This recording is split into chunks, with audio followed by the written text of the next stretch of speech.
കൊല്ലം കൊട്ടാരക്കര വയക്കലിൽ KPCC general secretary M ലിജുവിന്റെ വാഹനവും പോലീസ് വാഹനവും കൂട്ടിയിടിച്ച് അപകടമുണ്ടായി. പരിക്കേറ്റവരെ കൊട്ടാരക്കര താലൂക്ക് ആശുപത്രിയിൽ പ്രവേശിപ്പിച്ചു. സുജിത് സുരേന്ദ്രൻ കൊട്ടാരക്കരയിൽ നിന്ന് ചേരുന്നു അതിന്റെ കൂടുതൽ വിവരങ്ങളുമായി. സുജിത്ത്, എപ്പോഴാണ് ഈ അപകടം ഉണ്ടായത്? ലിജുവിന് പരിക്കേറ്റിട്ടുണ്ടോ? അതിന്റെ വിശദാംശങ്ങൾ എന്താണ്? അല്പസമയം മുമ്പാണ് വയക്കൽ ആനാട് വെച്ച അപകടം ഉണ്ടായത്.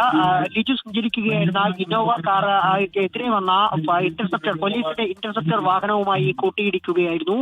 പോലീസ് വാഹനത്തിലെ ഡ്രൈവർ ഉറങ്ങിപ്പോയതാകും അപകട കാരണമെന്നാണ് ലിജു പറയുന്നത്. ഇതേ സമയം തന്നെ ഒപ്പം വന്ന മറ്റൊരു കാറും ഈ വാഹനങ്ങളിലേക്ക് ഇടിച്ചു കയറുകയായിരുന്നു. അങ്ങനെ 3 വാഹനങ്ങളാണ് അപകടത്തിൽപ്പെട്ടത്.